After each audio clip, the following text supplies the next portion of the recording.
ஒரு 10 மணிக்கு ஒரு கடைக்கு சாப்பாடு வாங்க போனால் அங்கே 4 பேர் ரொம்ப வளர்க்குறான் தான் நம்ம காதில் வாங்கிக்காத மாதிரி வந்துக்க வேண்டியதாக இருக்குது. இப்படி தான் இருக்குது நிலமை. அதை விட்டு நம்ம போட்டுக்கிட்டு ஒரு மேட்ரு மாட்டினோன்னே இது அது சரியில்லை, சிஸ்டம் சரியில்லை, போலீஸ் சரியில்லை, கமிஷன் சரியில்லை, அரசாங்கம் சரியில்லைங்கிறது பேசுறது வேஸ்ட். இதெல்லாம் வந்து அரசுக்கு எடுத்து செல்வார்களா இல்லையா? எடுத்து செல்வது இல்லை. போலீஸ்லேயும் சில லேக் இருக்குது. என்னென்னா சார்ஜ் ஷீட்டை விரைந்து போடணும், ட்ரையலுக்கு கொண்டு வரணும். காவல்துறையிலிருந்து போய் சாட்சிகளை ஆஜர்படுத்தணும். ஆஜர்படுத்துகிற சாட்சிகள் முறையாக விசாரணை செய்யப்படணும். அந்த இடத்துல ஒரு மிகப்பெரிய கேப் இருக்குது. அதனால தான் வந்து இத்தனை கொலைகள் நடப்பதற்கும் நீங்கள் இப்போ திருநெல்வேலியில் நடந்த அத்தனை கொலைகளுமே எடுத்துக்கங்களேன், பூராமே எக்ஸ்கான்விக்ஸ் தான். சிடியை வந்து ப்ளே பண்ணி காமிக்கணும் கோர்ட்டில். சிடி எப்படி ப்ளே ஆகும்? ஆகாது. மினிமம் ஒரு 3 மாதம் மேலே போனாலே அந்த கட்டோடு இருந்து உறைஞ்சி ப்ளே ஆகலாம். சரின்னு ஐஓ கூப்பிட்றாங்க ஜட்ஜம்மா. ஐஓ கூப்பிட்டு மாஸ்டர் காப்பி ஒன்று எடுத்துகிட்டு வா அப்படின்னு. மாஸ்டர் காப்பி ஸ்டேஷனில் இல்லை. அடுத்து இந்த ஃபோரன்சிக் இந்த மீட்கிறது, அது பேர் என்னது, டேட்டா ரெக்கவர், அவங்கள ஒருத்தவங்க நியமிக்கிறாங்க. பாரு எவ்வளோ செலவு பார்த்தேன் கோர்ட்டுக்கு. ஒரு ஸ்டாஃபை நியமித்து டேட்டா ரெக்கவர் பண்ணுங்கன்னு. டேட்டா ரெக்கார்டு சர்டிஃபிகேட் பண்ணிட்டான். இது எக்காரத்தை மட்டும் இதுலேருந்து ஃபுட்டேஜ் எடுக்க முடியாது. அண்ணா யூனிவர்சிட்டியை பொறுத்த வரைக்கும் இது ஒரு பெரிய குற்றமாக இருந்த போதிலும் அங்கே அட்மிஷன் நடக்கிற பொழுது போய் பார்த்தீங்கன்னா 100 புரோக்கர்கள் வந்து ஓப்பனாக சுற்றுறானுங்க. உங்கள் செல்லை அப்படியே ஹேக் பண்ணுறேன்னு சொல்லிட்டு அப்படி இப்படி பண்ணார். என்னமோ தெரில, அப்படியே அவர் செல்லில் உள்ளது பூரா இந்த செல் எடுத்து காமிக்கிறாரு. அப்படி பார்த்தாலே மிரண்டு போயிட்டாங்க. என்னடா பாதுகாப்பு இருக்குது நமக்குன்னு ஒரு டெக்னீஷியன். அப்போ இந்த அளவுக்கு ஐக்கு பவர் உள்ளவனும் உள்ளே இறக்கணும். ஞானசேகரன் அப்படின்றவருக்கு மேல வந்து ஏற்கனவே 26 வழக்குகள் இருக்கு தவறு சொல்றாங்க. 14 வழக்கு இருக்கு. 6 வழக்குல அக்யூட்டல் ஆயிருக்கான். 2014 இருந்து மேல கேஸ் இருக்கு. எல்லா கேஸும் ஒரு தரப்பு 22 வழக்குகள்னு சொல்றதும் ஒரு தரப்பு 26 வாயிருக்கு வந்தவனே எல்லாம் சொல்றதா நம்ம பேச முடியாது. 16 வழக்குல அக்யூட்டல் ஆயிருக்கான். According to Chennai commissionerate statement கொடுக்குறாரு. சென்னை கமிஷனரேட்ல மகாபலிபுரம் வந்து காஞ்சிபுரம் டிஸ்ட்ரிக்ட். அங்கே ஒருவேளை அங்கே இருக்கும்போது 6 வழக்கு பதிவானா அது இங்கே வந்து இனிமேல் தான் அது கணக்கில் எடுத்துக்கொள்வார்கள். கமிஷனர் வந்து விசாரித்தது வகையில் அவருக்கு வந்து 20 வழக்குகள் இருக்குது. முதல்ல 15 தான் சொன்னாங்க. 20 வழக்குகள் இருக்குதுன்னு கமிஷனர் வந்து புள்ளி விவரங்கள் அன்னைக்கு டேட்டில் அந்த பேட்டி கொடுக்குற டேட்டுக்குள்ள அவர் கிடைச்ச இன்ஃபர்மேஷன்ல 20 வழக்குகள் இருக்குது. ஏற்கனவே ஒரு 15 வழக்குகள் 20 வழக்குகள் அவர் மேல இருக்கு அப்படின்னும் போது ஒரு குற்றம் செய்யப்பட்ட போதுதான் அவருக்கு வந்து பெயில் கொடுப்பாங்க, அவரை வந்து வெளியே விடுவாங்க. அடுத்து 2வது குற்றம் செய்யும் போது அந்த பெயிலை திரும்ப கேன்சல் பண்ணி அவரை கூப்பிட்டு விசாரிக்கணும்ல. 3வது குற்றம் 4வது குற்றம் வரும்போது பல வழக்குகள் நம்ம இப்படி பாக்குறோமே. 1000 கேஸ் போட்டாலும் பெயில் உண்டுமா? ஜெயிலுன்னா பெயில் உண்டு. உங்களை உள்ள வைக்கிறது இல்லீகல் டிடைன், அது பேர். நீங்க ஒரு மர்டர் கேஸ்ல வித்தவுட் சார்ஜ் ஷீட் ஃபைல் பண்ணலன்னா 90 டேஸில் மேஜிஸ்ட்ரேட்டே பெயில் விட்டு தான் ஆகணும். நேராக போய் அந்த வக்கீலும் தேவையில்லை. ஐயா 90 நாள் ஆகிட்டா உள்ளே இருக்கணும் ஐயா, சரிடா 2 சூரிட்டை வர சொல்லி அழைச்சிட்டு போய் போடா அவளே. ஏன்னா அதுக்கு மேலே வச்சுக்கிறது இல்லீகல் டிட்டாச்மெண்ட், வைக்கக்கூடாது. அது மாதிரி எத்தனை வழக்குகள் ஒரு வழக்கு விசாரணை வந்து லாங்கிறது இஸ் லாட் ஆஃப் ப்ரொசீஜர். இதை ஒரு நாளில் எழுதுனதெல்லாம் கிடையாது. பல ஆண்டு காலமாக தொகுக்கப்பட்ட ஒரு விஷயம். லாக்குள்ளே தான் நம்ம பண்ண முடியும், சட்டப்படி தான் பண்ண முடியும். இப்போ 2 வருஷத்தில் தூக்கு தண்டனை கொடுத்துட்டாங்க. பல்லாவரத்தில் அந்த பொண்ணை தள்ளிவிட்டு கொண்டான போலீஸ்காரங்க பொண்ணு இப்போ செஞ்சவனா அவன் தான். தூக்கு தண்டனை கொடுத்த 2 வருஷம். அந்த காவல்துறை விரைந்து 90 நாளைக்குள்ளே சார்ஜ் ஷீட்டை போட்டு வச்சு உள்ளே வச்சு ட்ரையலை ஏற்றி முடிச்சிட்டாங்க. தூக்கு தண்டனை கொடுத்துட்டாங்க. அப்போ சட்டம் சரியாக தானே செயல்படுது. அப்போ இந்த லேக் எங்கே இருக்குன்னா, நம்ம எந்த அளவுக்கு போலீஸை பாராட்டுறோமோ அந்த அளவுக்கு போலீஸ்லேயும் சில லேக் இருக்குது. என்னென்னா சார்ஜ் ஷீட்டை விரைந்து போடணும், ட்ரையலுக்கு கொண்டு வரணும், அக்யூஸை விரைவில் ஏற்றணும். பையாவில் நிறைய வழக்கு இன்றைக்கி ஐஓ போயிட்டு தான் இருப்பார். ரிட்டையர் ஆனது இப்போ நான் போயிட்டு தான் இருக்கேன். ஐஓ போயிட்டு தான் இருப்பார். பல கேஸில் ஐஓவுக்கே வாரண்ட் வச்சு தான் தூக்கிட்டு வர்றோம். ஐஓவுக்கே வாரண்ட் வைக்கிறார் ஜட்ஜி. எல்லாரும் ஏற்றியாச்சு கூண்டில். டாக்டராக கடைசியாக டாக்டர் ஏற்றியாச்சு. ஐஓ ரிட்டையர் ஆகி டயாபெட்டிக்கில் எங்கேயோ உட்காந்துருக்கிறார். பாவம், உடம்பு சரியில்லாமல் அவரை வர முடியலை. அவரை வச்சு அதுக்கு பிறகு நாங்களே பணத்தை கட்டி ஏதோ காராவது எடுத்துட்றையா சொல்கிறேன் வந்து ஐஓ சொல்கிறது தான் ஃபைனல் ஸ்டேஜ். ஐஓ சொல்லி பல ஐஓவுக்கு மறந்துடுது. எஸ் எத்தனை கேஸை பார்த்துருப்பாங்க. அந்த புத்தகத்தை வச்சு படிக்கவே கூடாது. நம்ம அதுக்கே சண்டை போடுவாங்க. எதுக்கு பார்த்து படிக்கிற நீ தானே புலன்னு விசாரணை சொன்ன தெரிஞ்சதை சொல்லுன்னு. மறந்து போச்சு ஐயா எல்லாத்தின்னு பார்த்து படிப்பார். படித்து வச்சுட்டு போயிடுவார். தண்டனை ஆகுது, அது அவர் காதலையும் விட மாட்டுது, வயசாகிடுது. அவ்வளோ காலத்துக்கு ஏன் லேக் பண்ணுறீங்க நீங்கள் ஒரு வழக்கை? கொஞ்சம் வேகமாக எடுத்துகிட்டு வாங்க வழக்கை. 2 இடத்துல நடத்திருக்காங்க. உண்மையிலே சல்யூட்டு தான் அவங்களுக்குலாம். பெரிய கஷ்டமாக 2 இடத்துல ஒரு வழக்கை ஃப்ரேம் பண்ணி உள்ளே கொண்டு வரதுக்கு. என் டெல்லி நிர்பயா வழக்கில் தண்டனை கொடுக்கலையா? தண்டனை சிறுமி ஆசிபாவை கொலை பண்ண தஷ்வந்த் அவனே தூக்குத்தண்டில் வெயிட்டிங். ரொம்ப மன வேதனையோடு நான் வந்து இதை வந்து நீதிபதிகளுக்கு நான் சமர்ப்பிக்கிறேன். நீதிமன்றத்தை வந்து நம்ம குறை கூட முடியாது. நான் வருத்தப்பட்டு சமர்ப்பிக்கிற ஒரு செய்தி என்னென்னா, 2006 வருடம் அம்பேத்கர் காலேஜ் வியாசர்பாடியில் அம்பேத்கர் காலேஜுடைய எதிர்த்த மாதிரி தன்னுடைய குழந்தைகள் 2 பேர்த்தையும் வந்து ஸ்கூல்லேருந்து வெளியே கூட்டிகிட்டு வந்துட்டுருக்கான். இந்த பக்கம் ஆண் குழந்தை, இந்த பக்கம் பெண் குழந்தை. 2 பேரும் 6ஆம் கிளாஸ் 7ஆம் கிளாஸ் படிக்கிற குழந்தைங்கள கூட்டிகிட்டு வர்ற அப்பாவை குழந்தைங்களை தள்ளி விட்டுட்டு அப்படியே ஸ்கூல் வாசல்லே வந்து சரமாரியாக வெட்டி கொன்றார்கள் ஒரு கொடூரர்கள். அவங்க வந்து இளம் பறவை நற்பணி மன்றம்னு வச்சுருக்கான். எதுக்குடா அந்த கொலையை பண்ணீங்கன்னு அவங்க இம்மிடியட்டாக நான் அங்கே ஆய்வாளராக இருக்கிற பொழுது ரத்தம் சொட்ட சொட்ட உயிரோடு இருக்கும்போதே போய் அவனை எனக்கு மனம் ரொம்ப நெகிழ்வான ஒரு வருத்தத்துக்குரிய ஒரு வழக்குன்னா அவன் அள்ளி போட்டு கொண்டு போய் ஸ்டான்லி ஹாஸ்பிட்டலில் போட்டு கூட அவனை காப்பாற்ற முடியல. அப்படியே இது பட்டப்பகலில் நடுரோட்டில் கிட்டத்தட்ட 2006ன்னா இப்போ வந்து 18 ஆண்டுகளாவது அவங்க பெயிலில் தான் இருக்காங்க. நான் ரெடியாக இருக்கிறேன், என்கிட்ட சார்ஜ் ஷீட் இருக்குது. இந்த அடிஷ்னல் செஷன்ஸு நீதிமன்றம் சென்னையில் தான் இந்த கேஸ் இருக்குது. அவங்க 6 பேருக்கும் வாரண்ட் போட்டு இந்த நீதிமன்றங்கள் அவர்களை வந்து ஆஜர்படுத்து அவங்க கேட்டபோது என்ன செஞ்சானுங்க, சார் ஒரு 2 பேர்த்த 3 பேர்த்தையாவது மட்டையாக்கினா தான் நாங்கள் வந்து கிங்காக வளம் வர நாங்கள் வந்து டானா வளம் வர முடியும். இப்போ அந்த வழக்கில் கொலை செய்த 7 பேரும் 8 பேரும் டானா வளம் வந்துட்டு இருக்காங்க. அந்த வழக்கு விசாரணைக்கே வரல. அததான் கேக்குறேன். இப்ப வழக்கறிஞரா நீங்க இருக்கீங்க, ஓய்வு பெற்ற காவல் அதிகாரியா நீங்க இருக்கீங்க. இப்படி குற்றப்பதிவேடு இருக்கக்கூடிய குற்றவாளிகள் நிறைய இருந்துகிட்டே இருக்காங்கல்ல. அப்ப என்ன சிக்கல் இங்க இருக்கு? அப்ப சிக்கலை வந்து நம்ம காவல்துறை மேல சொல்லலாமா இல்ல நீதித்துறை மேல சொல்லலாமான்னு கேக்குறேன். நீதிமன்றங்கள்ல வழக்கு நடத்த காவல்துறையிலிருந்து போய் சாட்சிகளை ஆஜர்படுத்தணும். ஆஜர்படுத்துகிற சாட்சிகள் முறையாக விசாரணை செய்யப்படணும். அந்த இடத்துல ஒரு மிகப்பெரிய கேப் இருக்குது. அதனால தான் வந்து இத்தனை கொலைகள் நடப்பதற்கும் நீங்கள் இப்போ திருநெல்வேலியில் நடந்த அத்தனை கொலைகளுமே எடுத்துக்கங்களேன், பூராமே எக்ஸ்கான்வென்ட்ஸ் தான். அவன் பூரா பெடையில் வந்தான். மயிலாப்பூரில் ஒரு வழக்கு, கொலை வழக்கு, ஒரு ஹோட்டலில் நடந்த கொலை. ரைட்டாக, அதுக்கு மேலே கேட்காது டீட்டெயிலாக. நான் தான் கவுன்சில் ஆன் ரெக்கார்டு. அந்த வழக்கு ஃப்ரேம் பண்ணது ஒரே ஒரு சிடி கேசட்டை வச்சு தான். அந்த கொலைக்கு ஆதாரமாக இருந்து ஒரு சிடி கேசட்னா சிசிடிவி ஃபுட்டேஜ், அதை வச்சு தான் கேஸே ஸ்டார்ட் ஆகுது. 4 வருஷம் நடத்தியிருக்கேன். 4 வருஷம் நடத்திவிட்டு கடைசியாக அந்த சிடியை வந்து ப்ளே பண்ணி காமிக்கணும் கோர்ட்டில். சிடி எப்படி ப்ளே ஆகும்? ஆகாது. மினிமம் ஒரு 3 மாதத்துக்கு மேலே போனாலே அந்த கட்டோடு இருந்து உறைஞ்சி ப்ளே ஆகலை. சரின்னு ஐஓ கூப்பிட்றாங்க ஜட்ஜம்மா. ஐஓ கூப்பிட்டு மாஸ்டர் காப்பி ஒன்று எடுத்துகிட்டு வா அப்படின்னு. மாஸ்டர் காப்பி ஸ்டேஷனில் இல்லை. அடுத்து இந்த ஃபோரன்சிக் இந்த மீட்கிறது, அது பேர் என்னது, டேட்டா ரெக்கவர், அவங்கள ஒருத்தவங்களை நியமிக்கிறாங்க. பாரு எவ்வளோ செலவு பார்த்தேன் கோர்ட்டுக்கு. ஒரு ஸ்டாஃபை நியமித்து டேட்டா ரெக்கவர் பண்ணுங்கன்னு. டேட்டா ரெக்கார்டு சர்டிஃபிகேட் பண்ணிட்டான். இது எக்காரத்தை போட்டு இதுலேருந்து ஃபுட்டேஜ் எடுக்க முடியாதுன்னு. ஒரு கொலை வழக்குக்கு மிக முக்கியமான ஆதாரம் அந்த சிடி தான். அதை வச்சு தான் வழக்கு ரன் பண்ணுறாங்க. அந்த சிடியை ஒரு பென் டிரைவராக மாற்றி வைக்கணும். இல்லை ஒரு 1000 ரூபா கொடுத்தா ஹார்ட் டிஸ்க் இருக்கம்மா. அப்போ பொறுப்பு காவல்துறை கிட்ட தான் போகுதா? பொறுப்பற்ற காவலர்களும் இருக்கிறாங்க.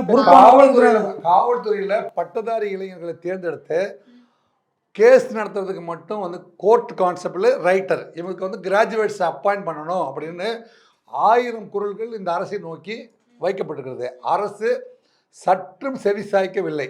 இன்றைக்கு வந்து திரு விஜய், புதிதாக அரசியலுக்கு வந்த விஜய் அவர்கள் கூட சொன்னாங்க, இந்த அரசுக்கு எதிராக நீங்கள் எத்தனை நோட்டீஸ் வழங்கினாலும் அல்லது எத்தனை வேண்டுகோள் வைத்தாலும் அவர்கள் வந்து கடந்து செல்கிறார்கள், கண்டுகொள்ளவில்லை. இப்போ அண்ணா யூனிவர்சிட்டியை பொறுத்த வரைக்கும் இது ஒரு பெரிய குற்றமாக இருந்த போதிலும் அங்கே அட்மிஷன் நடக்கிற பொழுது போய் பார்த்தீங்கன்னா 100 புரோக்கர்கள் வந்து ஓப்பனாக சுற்றுறானுங்க. வந்து வெயிட்டிங் லிஸ்ட்டில் வந்து சீட்டு வாங்கி தரோம், செகண்ட் லிஸ்ட்டில் சீட்டு வாங்கி தரோன்னு பல பேரை ஏமாற்றி அண்ணா யூனிவர்சிட்டிக்குள்ளேருந்து பல லட்சம் ரூபாயை கொள்ளையெடுத்து சென்று விடுகிறார்கள். அந்த புரோக்கர்கள்லாம் எப்படி உள்ளே வருகிறார்கள்? 1.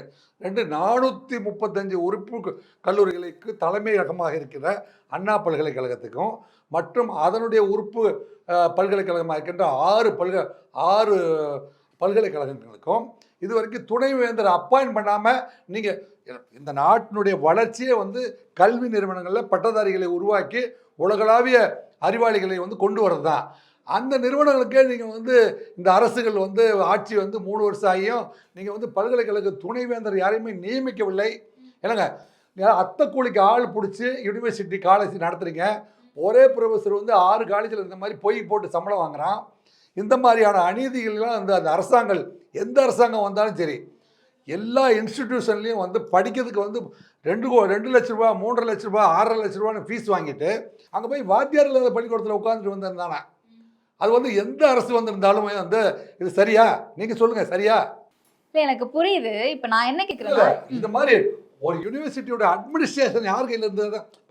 இப்போ நீங்கள் தலைவர் இருந்தால் தானே அந்த குடும்ப தலைவர்னு சொல்றாங்க. ஒரு இல்ல இப்ப அப்ப இங்க பேஸ்மென்ட்டே வந்து ஸ்ட்ரக்சர் அளவுல சரியா இல்லன்னு சொல்றீங்க. அட்மினிஸ்ட்ரேஷன் அண்ணா யுனிவர்சிட்டின்னு இல்ல சார், எந்த துறையா எடுத்தாலுமே இங்க பேஸ்மென்ட்டே சரியில்லைன்னு கல்வி சொல்றீங்க. அமைச்சர் கோவி செல்வன்லாம் வந்து சும்மா வந்து ஏதோ முதலமைச்சர் சொல்றதுக்காக அங்க போய் உட்காந்துட்டு வருவார ஒழிய, அங்க வந்து அந்த யூனிவர்சிட்டியை வந்து அப்டேட் பண்றதுக்கு என்னங்க எல்லா இடத்துலையுமே வந்து ஸ்டாஃபை நியமிச்சு என்னங்க அங்கே வந்து நீங்கள் முதல்ல வந்து வைஸ் சான்சலர்ஸை நியமிக்கிறதுக்கு உங்களுக்கு என்ன கஷ்டம்? அது கீழே இருக்கிற ஸ்டாஃபு இத்தனை மாணவர்கள் வந்து உலகத்திலேயே மிகப்பெரிய கூகுள் வரைக்கும் போய் சேர்ந்தான் தமிழன்.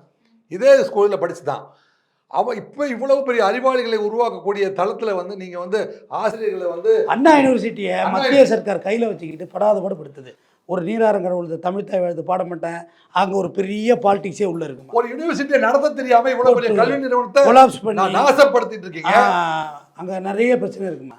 அங்கே ஆர்.என். ரவி தான் அதுக்கு பொறுப்பு. அவர் வந்து யாரையும் நியமிக்கிறது இல்லை, அதில் பாலிடிக்ஸ் பண்ணுறாரு. எஜுகேஷன் சென்டரில் என்ன பாலிடிக்ஸ்? எஜுகேஷன் சென்டரில் என்ன பாலிடிக்ஸு? இப்போ மந்திரி கோவை சேகரன் ஐயா இருக்காருன்னா அவர் வந்து இப்போ வந்து புதுசாக வந்த மந்திரி, அவ்வளோ ஒரு ஆக்டிவானவர் தஞ்சாவூர்காரரு. பட் அவர் நீங்கள் செயல்பட விட்டாதான் செயல்பட என்ன செய்ய முடியும்? ஸ்டாஃப் ஃபில்லப் பண்ணுங்க. யூனிவர்சிட்டிக்கான ஸ்டாஃப் ஆசிரியர்கள் பேராசிரியர்கள் அத்தனை பேருமே பற்றாக்குறை. எல்லாம் வந்து ஒரு நாளைக்கு 200 ரூபா தர்றேன். சிசிடிவி போதுமான அளவுக்கு இல்ல அப்படிங்கிற குற்றச்சாட்டு எல்லாமே யாரை போய் சேரும்? அப்ப தமிழக அரசு சேருமா இல்ல வேந்தரா இருக்கக்கூடிய ஆளுநரை போய் சேரும்? தமிழக அரசு ப்ரொடக்ஷன் மட்டும் தான் கொடுக்க முடியும். நான் கேமரா வேலை பார்த்துட்டு எலக்ட்ரிக் டெக்னீஷியன் வேலை பார்த்துட்டு இருக்கேன். இல்ல இதன் மூலம் நீங்க எல்லாமே பொறுப்பேற்கணும்ல சார். தமிழக அரசுனா தமிழ்நாட்டுல இருக்கக்கூடிய எனக்கு தெரிஞ்சு தமிழக அரசு கண்டிக்க வேண்டிய விஷயம் என்னன்னா, எல்லா அண்ணா யூனிவர்சிட்டியில எல்லாத்துக்கும் ஸ்டாஃப் போடுங்க. 1 2 அண்ணா யூனிவர்சிட்டியில மட்டும் இல்ல, இங்க இருக்கக்கூடிய எல்லா கல்வி நிறுவனங்கள்லயும் முக்கியமான கோரிக்கை வைக்கிறேன். இது சரியான கோரிக்கை. விடுதிகளை மாணவர்களை இன்னும் கட்டுப்பாடுகளை கொண்டு வரணும், வரையறைக்குள்ள கொண்டு வரணும். ஒரே நம்ம ஒரு 300-400 கிலோமீட்டர் தாண்டி வந்து படிக்கிறோங்கிறதுட்டு சுதந்திரமாக நீங்கள் இருங்க, உங்களை வேண்டான்னு சொல்லலை. ஆனால் விடுதலையாக ஆகிடாதீங்க. விடுதலை இங்கே ஆவறதுல நிறைய பிரச்சனை இருக்குது. ஆமாம், நாங்கள் ஆண்கள் தான்மா, ஐயாவே ஆண்கள் தான். எத்தனை போலீஸ்காரங்க வெட்டு வாங்கியிருக்காங்க இல்லைன்னு சொல்லுங்கள். ஆமாம், மர்டராக இருக்காங்க, சுட்டு படுகொலை செய்யப்பட்டாங்க கன்னியாகுமரியில். இப்போ போலீஸுங்க செக் போஸ்ட் மறைச்சதுக்கு வண்டியை விட்டு ஏற்றிருக்கான் தாசில்தாரை ஓமலூரில், பிஓவை வெட்டி கொலை பண்ணியிருக்கான். இங்கே எல்லாருக்கும் இங்கே பிரச்சனை இருக்குமா.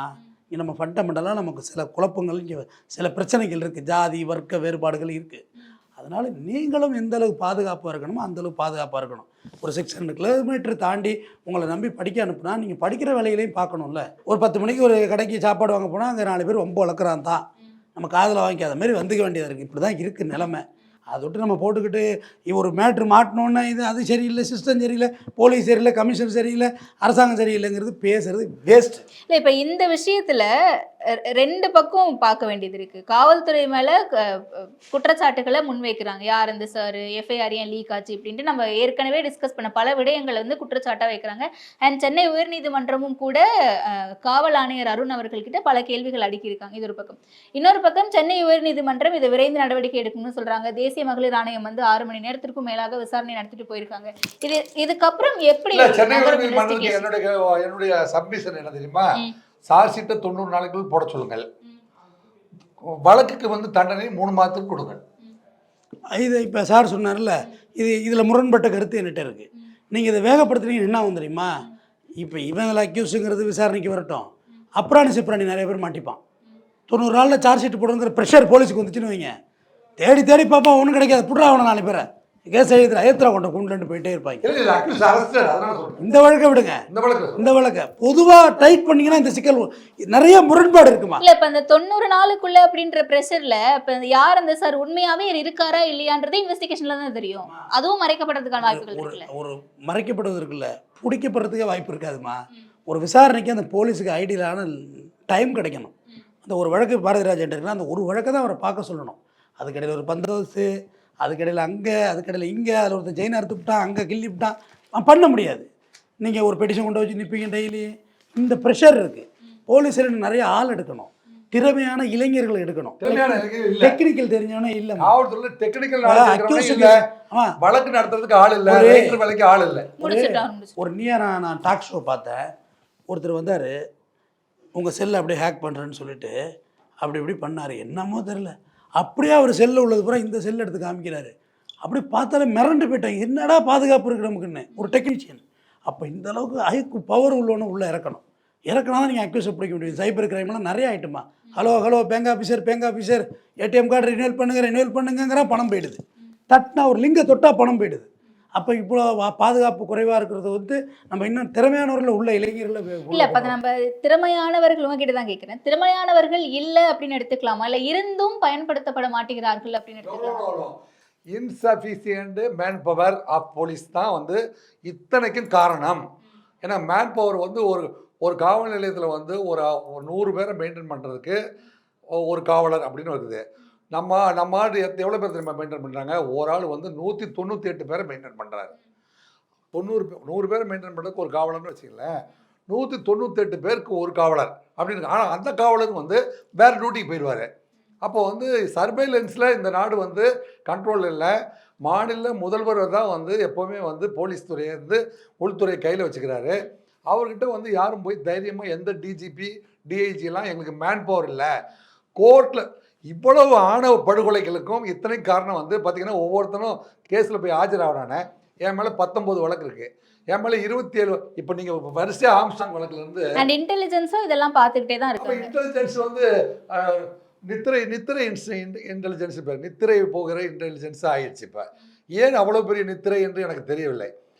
இவன் இவ்வளோ போன்ற நான் சொல்கிறேன், அண்ணா யூனிவர்சிட்டியில் கண்டவனெல்லாம் நுழைஞ்சு அட்மிஷனுக்கு வர்ற அம்மா அப்பா கிட்டெல்லாம் வந்து சரளமாக பேசி பணத்தை கபலீகரம் செய்து கொண்டிருக்கிறார்கள் சொல்கிறேன். இதெல்லாம் வந்து அரசுக்கு எடுத்து செல்வார்களா இல்லையானா எடுத்து செல்வது இல்லை.